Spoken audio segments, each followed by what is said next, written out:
মানুষ কোনোদিন না খেয়ে মারা যাবে না। রান্না বান্নার বিভিন্ন আইটেম অথবা ইউটিউবে নতুন নতুন রান্নার রেসিপি দেখার ভিডিও কমায় দেন প্লিজ। এটা আপনার আইডেন্টিটি। দেখবেন আপনি ভিডিও দেখতেছেন রান্নার, এরপরে ইউটিউব কেবল আপনার কাছে রান্নার ভিডিও সাজেস্ট করবে, তাই না?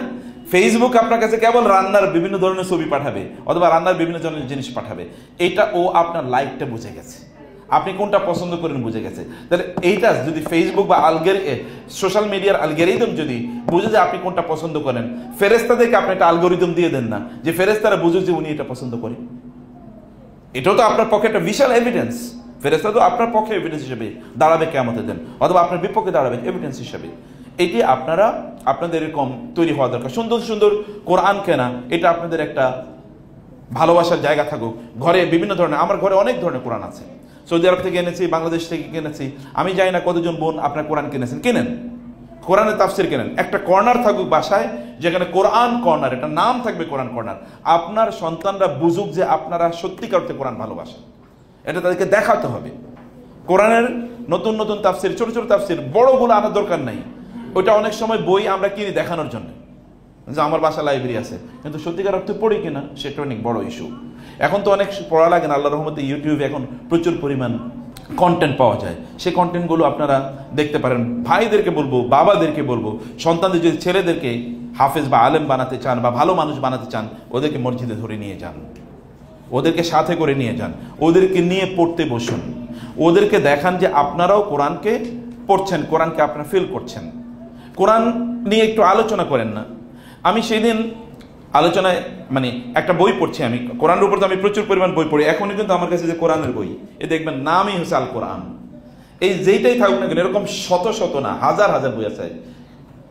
আমি সেদিন দেখছিলাম যে একজনে শুধু লাইব্রেরি হচ্ছে কোরআন, আমেরিকাতে থাকে, একজন বড় স্কলার, অন্য একটা লাইব্রেরিটার নাম হচ্ছে লাইব্রেরি হচ্ছে কোরআন, কোরআনের লাইব্রেরি। ওইখানে আমি জানি না কত কোটি টাকার বই আছে, আল্লাহ সুবহানাহু ওয়া তাআলা জানে, সব কোরআনের। কিছু একটা এটা তার অনেকে ফ্যাশন হিসেবে রাখে, এটা আমি বলবো এটা ফ্যাশন না, এটা প্যাশন বানান, প্যাশন। এটা আপনার ভালোবাসা যে কোরআনের জিনিস আপনার কাছে থাকুক। সেদিন দেখলাম যে একটা বই আমি পড়ছিলাম, তো বইয়ের লেখক তিনি এক্সপিরিয়েন্স শেয়ার করছিলেন, কুয়েতের একটা এক্সপিরিয়েন্স। যে কুয়েতের এক্সপিরিয়েন্স তিনি বললেন যে ওইখানে একটা মসজিদে একদল লোক তারা প্রতিদিন বসে কেবলমাত্র একটা আয়াত তারা নিয়ে আলোচনা করে, প্রতিদিন একটা করে আয়াত নিয়ে আলোচনা করে তাফসির গ্রন্থ পড়ে। বলে যে এর মধ্যে যে গত 10 বছরে কত তাফসির গ্রন্থ যে শেষ করেছে তারা হিসাব করে বলতে পারছে না, সব তাফসির পড়া শেষ। গতকাল আমাদেরকে একজন জিজ্ঞেস করেছে লাইভে, বৃহস্পতিবারে লাইভে জিজ্ঞেস করে আমি কোরআন হেফজ করতে চাই, কি করা উচিত? আমি বললাম আপনি কেবল একটা করে আয়াত ডেইলি মুখস্থ করেন। আচ্ছা, কোরআনে কত আয়াত আছে বলেন তো? 6200 প্লাস, 6666, এটা একটা ভুয়া হিসাব। 6200 প্লাস আয়াত আছে। আপনি যদি প্রতিদিন একটা করে আয়াত মুখস্থ করেন তাহলে কয় বছর লাগবে বলেন তো? Less than 2 years। কারণ 2 বছরে কত দিন? 365 দিন যদি 1 বছরে হয় তাহলে 2 বছরে কত দিন? 730 দিন। তো 730 দিন তো 700 আপনার তো নাই আয়াত যদি আপনি ধরেন। কারণ কোরআনে ছোট ছোট কত কোন আয়াত আছে, যেমন নুন একটা আয়াত, নুন একটা আয়াত, ওয়াত্তুর একটা আয়াত, এরকম ছোট ছোট আয়াত মিলিয়ে আপনি যদি ধরেন, যদি আপনি পড়তে যান তাহলে দেখবেন 2 বছরের কম সময় আপনার পুরো কোরআন হিফজ হয়ে যাচ্ছে। যদি আপনি সত্যি করতে ধরেন যে আমি এই প্ল্যানে বা এই প্রোগ্রামে আমি কোরআন হিফজ করবো, শুধু আপনাকে এটা সিদ্ধান্ত নেওয়া লাগবে। সিদ্ধান্ত নিলে আপনি খুব দ্রুত ইনশাল্লাহ কোরআন হিফজ করে ফেলা আপনার পক্ষে সম্ভব হয়ে যাবে। কোরআন কিন্তু বারাকাপূর্ণ। আপনি কোরআনের বারাকাটা, বরকতটা আপনাকে ফিল করতে হবে। আপনি যেখানে কোরআন আছে সেখানে বরকত আছে, কারণ কোরআন হচ্ছে বারাকা। আল্লাহ নিজে কোরআন নাজিল করার কারণে তিনি বলেছেন তাবারাকাল্লাযী নাযালাল ফুরকানা আলা আবদিহি লিয়াকুনা লিল আলামিনা নাযীরা। আল্লাহ বলেছেন আল্লাহ বরকতময় কারণ তিনি কোরআন নাজিল করেছেন। আবার তিনি বলেছেন কিতাবুন আনজালনাহু ইলাইকা মুবারাকুন, তিনি বরকতময় কিতাব নাজিল করেছেন। তিনি বলেছেন ইন্না আনজালনাহু ফি লাইলাতিন মুবারাকা, আমি বরকতপূর্ণ রাতে এই কোরআনকে নাজিল করেছি। কোরআনের বরকতের কারণে কি হয়েছে বলেন তো? একটা রাত, যেই রাতে কোরআন নাজিল হয়েছিল, শুরু হয়েছিল, ওই রাতটা কত বছরের চেয়ে উত্তম? 1000 মাসের চেয়েও, প্রায় 84 বছর, 83 বছর 4 মাস না 6 মাস যেন, এর চেয়ে উত্তম। একজন মানুষ তো 83-84 বছর বেঁচে থাকে না, অথবা 83-84 বছর ইবাদত করে না। কারণ আমরা ইবাদত করি কি? আর ধরেন একটু বড় হওয়ার পরে আমরা ইবাদত করি, তাহলে ছোটবেলাতে ইবাদত করি না সাধারণত সেভাবে। আবার কত অসুস্থ থাকে, হাবিজাবি কত কিছু মিলিয়ে আছে। তাইলে এই 83-84 বছর এবাদতের চেয়ে একটা রাতের এবাদত উত্তম। ওই রাতটার মর্যাদা কেবলমাত্র বরকতটা কোত্থেকে আসলো? কেবল কোরআন নাজিল হওয়ার কারণে।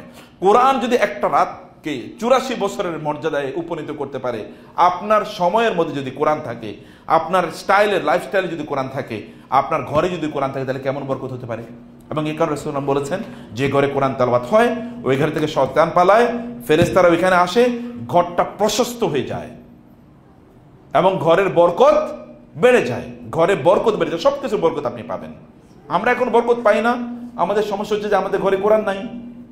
যার ঘরে কোরআন আছে তার ঘরে ব্যাপক পরিমাণ বরকত আছে। কোরআন শিফা, কোরআনকে আপনারা শিফা হিসেবে ব্যবহার করেন। ওয়াহুদাম ওয়া রাহমাতুল লিল মুমিনিন, কোরআন হচ্ছে আপনার জন্য হেদায়েত। কোরআন আপনাকে পথ দেখাবে। আপনি যে একবার চিন্তা করে দেখেন, ভয়ঙ্কর কালো নিকশ কালো রাতে আপনি রাস্তা হারিয়ে ফেলেছেন, অথবা মরুভূমিতে রাস্তা হারিয়ে ফেলেছেন, অথবা সমুদ্রে ঝড়ের মধ্যে আপনি পড়ে গিয়েছেন, এখন কোন দিকে যাবেন আপনি জানেন না। এই সময়ে যদি আপনি কোনোভাবে বুঝতে পারেন যে এই দিকে যাওয়া উচিত, তাইলে আপনি কতটা খুশি হবেন। কোরআন এইরকম আপনাকে পথ দেখাচ্ছে। ইন্না হাযাল কোরআন ইয়াহদি লিল্লাতী হিয়া আকওয়াম। কোরআন আপনাকে সর্বশ্রেষ্ঠ পথ দেখায়। কোরআনের পথ হচ্ছে, এর চেয়ে উত্তম কোনো পথ নাই। কারণ কোরআন আল্লাহ সুবহানাহু ওয়া তাআলার বাণী। এই পথ ডিসিশনটা কি হবে না হবে, কোরআনের কাছ থেকে পথটা খুঁজে নেন। ওয়া রাহমাতুল লিল মুমিনিন, আমাদের রহমত ছাড়া কি আমাদের পক্ষে চলা সম্ভব? এক মুহূর্ত চলা সম্ভব না। কিন্তু কোরআন হচ্ছে আপনার জন্য রহমত।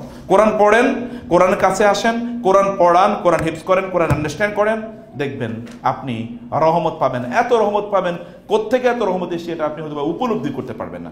সারাদিন দৌড়িয়েও আপনি এত রহমত পাবেন না, সারাদিন কাজ করে এত রহমত পাবেন না, যত রহমত পাবেন আপনি if you come to the Quran. আমি আপনাদেরকে বলবো, বোনেরা বাজারে যাবেন, সুন্দর সুন্দর বই আছে, বিলিভ মি। আমাদের আজকে 2টা বই আছে এখানে। এটা হচ্ছে মায়েরা, আসলে সোনালী যুগের এই যে বড় বড় মানে ইসলামিক স্কলার যাদের কথা বললাম, তাদের মায়েরা কিভাবে তাদের সন্তানদেরকে লালন পালন করেছেন তার উপর একটা বই। আর একটা হলো গোটা জীবন জুড়ে নাসিহা দরকার আমাদের, কোন পদ্ধতিতে আমাদের জীবনটা পরিচালনা করবো। দুটো বই আপনারা নিয়ে যাবেন, এটা মাস্ট রিড। বাসায় বসে পড়বেন, বাচ্চাদেরকে নিয়ে পড়বেন, পড়াবেন, এবং অন্যদেরকে আপনারা গিফট করবেন, আত্মীয়স্বজনদেরকে, বোনদেরকে গিফট করবেন, বান্ধবীদেরকে গিফট করবেন। অন্য কিছু তো গিফট করছেন, হাদিয়া, বই, মানে অন্য কিছু যেটা আপনারা ঈদের সময় দিতেন, বাবাকে বই, 1-2টা বই তাদেরকে দেন, কালচার তৈরি হোক। আমি আমার জীবনে দেখেছি বাংলাদেশের একজন বড় ইসলামী ব্যাংকের প্রতিষ্ঠাতা সহ ইসলামিক ইউনিভার্সিটিগুলোর প্রতিষ্ঠাতার মধ্যে একজন, এত বড় স্কলার বাংলাদেশে খুব কম এসে আমাকে বলতে, চাচা আমি প্রতি মাসে 30-40 হাজার টাকার বই গিফট করি। আমি বললাম সুবহানাল্লাহ, সাদাকায়ে জারিয়ার কি বিশাল বড় কাজ।